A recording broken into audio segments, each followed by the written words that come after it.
இன்னைக்கு நம்ம என்ன பார்க்க போறோம் சொல்லி பார்த்தோம்னா, சனியின் பிடியிலிருந்து விடுபட ஆஞ்சநேயரை ஏன் வழிபட வேண்டும், சனிக்கும் ஆஞ்சநேயருக்கும் என்ன தொடர்பு அப்படிங்கிற கேள்விக்கான விடையைத்தான் பார்க்க போகிறோம். முதல்ல இதில் ஃபஸ்ட்டு பாயிண்ட்டை நம்ம யோசிக்கணும். சனியினுடைய பிடியிலிருந்து விடுபட வேண்டும் அப்படின்னு சொல்லி நினைக்கவே கூடாது. ஏன்னு சொன்னால், சனி என்பவர் தன்னுடைய கடமையை செய்வதில் தவறாது இருப்பவர். எந்த சூழலாக இருந்தாலும், எப்படிப்பட்ட சூழலிலும் சனி என்பவர் கண்டிப்பாக பிடித்தே தீருவார். அவருடைய பிடியிலிருந்து நம்மால் விடுபட முடியாது. அதே நேரத்திலே அவருடைய பிடியை எதிர்கொள்ளக்கூடிய வலிமை, அந்த சனியினால் உண்டாகக்கூடிய நன்மைகளை பெற்றுக்கொள்ள வேண்டிய அந்த திறன் அப்படிங்கிறது எப்படி வளரும்னு சொன்னால், அது ஆஞ்சநேய சுவாமியினால் வளரும்னு சொல்கிறார். இது என்ன ஆஞ்சநேயருக்கும் சனிக்கும் என்ன தொடர்புன்னு சொன்னால், அது நம்ம எல்லாருக்கும் தெரிஞ்ச கதை தானே. அதாவது சனி ஒரு முறை ஆஞ்சநேயரை பிடிக்க வேண்டுமாம். அந்த காலம்ங்கிறது வந்துருச்சு. அவருடைய ஜாதக அமைப்பின்படி ஆஞ்சநேயரை இந்த நேரத்திலே பிடித்தே ஆக வேண்டும் அப்படிங்கிற ஒரு ரூல் வரும்பொழுது நேராக சனி கிளம்பி போகிறார் ஆஞ்சநேயரை பிடிக்கணும்னு சொல்லி. அப்போ போய் ஆஞ்சநேயரை பிடிக்க போகும்போது அவர் என்ன பண்ணிட்டு இருக்காருன்னு பார்த்தோம்னா, அந்த ராமர் பாலத்தினுடைய கட்டுமானம்ங்கிறது நடந்துகிட்டே இருக்கு. ராமர் இலங்கையை நோக்கி பயணிக்கணும் இல்லையா, அந்த சண்டைக்காக பயணிக்கிறதுக்காக எல்லா வானரங்களும் என்ன பண்ணுறா, அந்த கல்லை கொண்டு வந்து ராமநாமத்தை சொல்லி சொல்லி கொண்டு வந்து தூக்கி போட்டுட்டே இருக்கா. அது எல்லாவற்றையும் மேற்பார்வை பார்த்து கொண்டே இருக்கிறார் ஆஞ்சநேயர். அதே நேரத்தில் அவரும் ஒரு சில கற்களை கொண்டு வந்து போட்டுட்டே இருக்கலாம். அந்த நேரத்தில் தான் அவரை அந்த சனியானவர் பிடிக்க வேண்டிய நேரம்ங்கிறது வந்துடுறதாம். அதனால் அவர் போய் பிடிக்க போகும்பொழுது எங்கே ஆஞ்சநேயர்னு போய் கேட்கும் பொழுது, அதோ போய் ராமர் பாலம் கட்டிகிட்டே இருக்கு, அவரை போய் பிடிச்சிக்கோ அப்படின்னு சொல்கிறாளாம். அந்த நேரத்திலே இவர் போய் ராமரினுடைய அனுமதியை பெற வேண்டும் அல்லவா.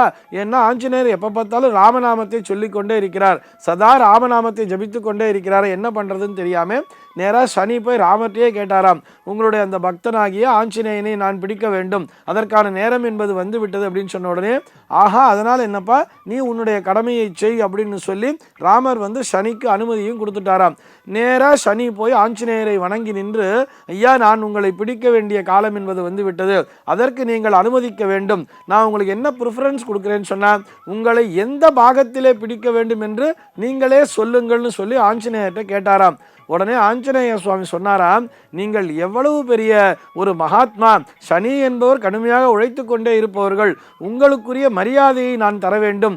ஆக நீங்கள் என்னுடைய கால் பகுதியிலேயோ அல்லது உடம்பிலேயோ பிடிப்பதை விட என்னுடைய தலைப்பகுதியிலே நீங்கள் ஏறி உட்கார்ந்து கொள்ளுங்கள், உங்களுக்கான இடம் அதுதான் அப்படின்னு சொல்லி ஆஞ்சநேயர் சனியை ரொம்ப வசத்தி பேசி என்னுடைய தலையிலே நீங்கள் ஏறிக்கொள்ளுங்கள் சொல்லி வணங்கி நின்றாராம். ஆஹா சனியை என்னாச்சு, இவர் நம்மளை மிகவும் பெருமைப்படுத்துறாருன்னு சொல்லி ஆஞ்சநேய சுவாமியினுடைய தலையில ஏறி உட்கார்ந்துட்டாராம் சனி.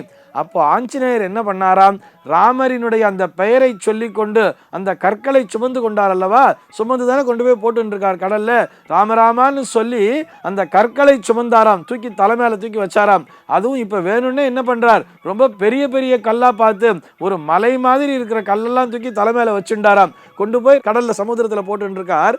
இப்பொழுது ராமநாமத்தை சொன்ன காரணத்தினால் ஆஞ்சநேயருக்கு கல்லுடைய பாரம் என்பது தெரியவில்லை. அதே நேரத்தில் தலையிலே இருக்கக்கூடிய அந்த சனிக்கு மேல அந்த கல்லு போய் உட்கார்ந்துருச்சாம். சனியினால அந்த கல்லினுடைய பாரத்தை தாங்க முடியவில்லை.